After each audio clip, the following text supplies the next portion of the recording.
Two people walked into the same grocery store on the same Tuesday morning. They put the same yogurt in their carts.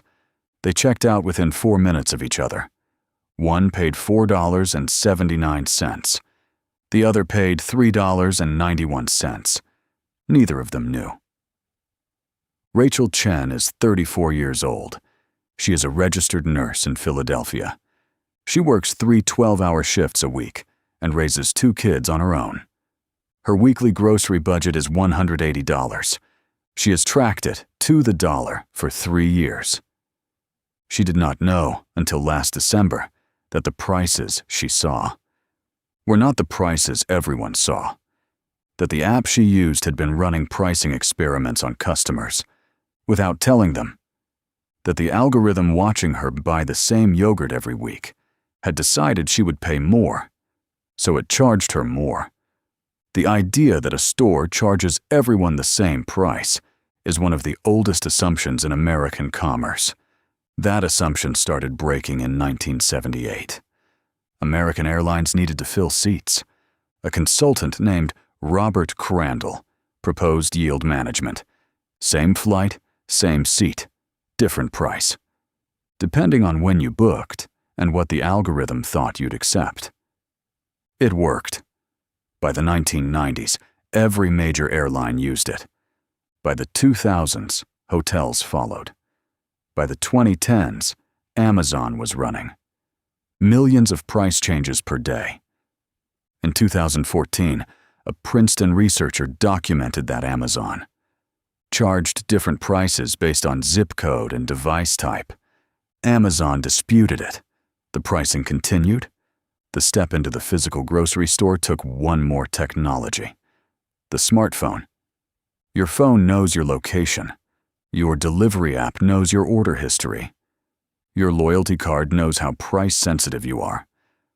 By 2023, retailers were feeding that data into AI systems, trained to find the maximum price each customer would accept before walking away. Not the price, your price. In December 2025, Consumer Reports published an investigation.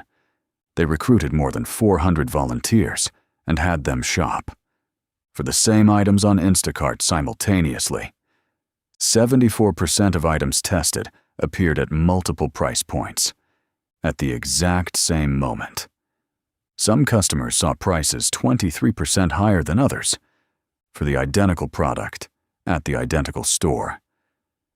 For a family doing a typical weekly shop, the researchers estimated an invisible surcharge of up to $1,200 per year, not from choosing a more expensive store, from being identified as someone who would pay more. Rachel paid more. She does not know exactly how much. The system was not designed to tell her. Thomas Greer is 58 years old. He is a retired engineer in Scottsdale, Arizona. He and his wife have used the same loyalty card for 17 years. The algorithm has 17 years of behavioral data on him. It knows they never switch brands over a 10-cent difference. They have never abandoned a cart. The loyalty card that was supposed to save him money had become a 17-year dossier, proving he would accept a higher price. Rachel is penalized for being a predictable low-income shopper. Thomas is penalized for being loyal. Neither of them opted in. Neither of them was told.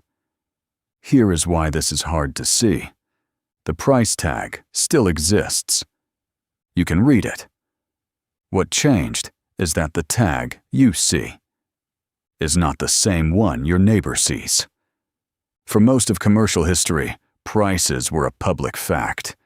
You could compare them, argue with them, walk away from them. Surveillance pricing turns price into a private negotiation that only one side knows is happening. The store brings everything it knows about you. To the moment you add something to your cart, you bring a number you believe is fixed. It is not fixed.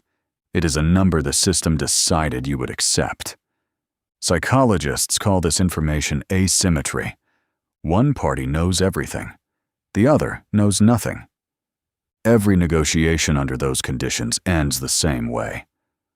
On April 28, 2026, Maryland became the first state to act. Governor Wes Moore signed the Protection from Predatory Pricing Act, restricting stores and delivery platforms from using personal data to set individualized prices. 24 other states have introduced more than 40 similar bills. The system is not impenetrable. Step 1. Opt out of behavioral loyalty programs. Most chains allow a guest discount card that doesn't tie purchases to a personal profile. Ask at customer service. Most people don't know this option exists. Step 2. Compare prices across platforms before checking out. The same item can cost different amounts on the app, the website, and an incognito browser with no account. Run the test once. You will see it. Step 3. If your state has pending legislation, write to your representative. The bills in 24 states are being watched closely. The lobbying against them is substantial. A single letter at this stage carries real weight. Rachel did not get a refund. Thomas cannot recover what the algorithm took. But in Maryland, starting October 1st, a store will be required by law to charge everyone the same price for the same product. That did not happen because the market corrected itself.